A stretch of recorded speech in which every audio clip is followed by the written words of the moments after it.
ప్రకటించాను. నీవు నీ దేవుడైన యెహోవాను నమ్ముకొనగా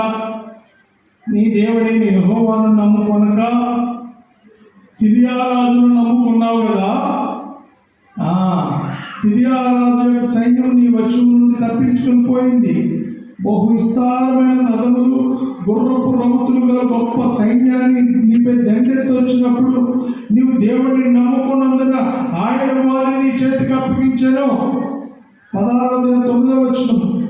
అది ఈ వచనం దగ్గరికి ఇప్పుడు రండి. తన ఎడల యథార్థ హృదయం కలిగిన వారిని బలపరుచుటకై దేవుడు కనుదృష్టి సంచారం చేయుచున్నది. ఈ విషయంలో నువ్వు మతి తప్పి ప్రవర్తించావు కనుక ఇది మొదలుకొని నీకు యుద్ధములే కలుగును. చూసారా, ఆసా జీవితంలో రాంగ్ స్టెప్ పడి దేవుడిని నమ్ముకొని దేవుడికి అనుకూలంగా ఉన్న వ్యక్తి, దేవుడు ప్రజలే, వీళ్ళు వాళ్ళు కూడా ఇజ్రాయేలు ఒకటే, అన్నదమ్ములు ఒకటే కుటుంబం, 2 అయ్యారు. అయితే భవిష్యత్తు తప్పు చేసి రామపట్నం కట్టిస్తున్నాడు. అంతకుముందే భయంకరమైన సైన్యం వస్తే దేశమంతా దేవుడిని నమ్ముకున్నారు. ఆయన వైపు చూశారు, ఆ సైన్యమే దేవించాడు.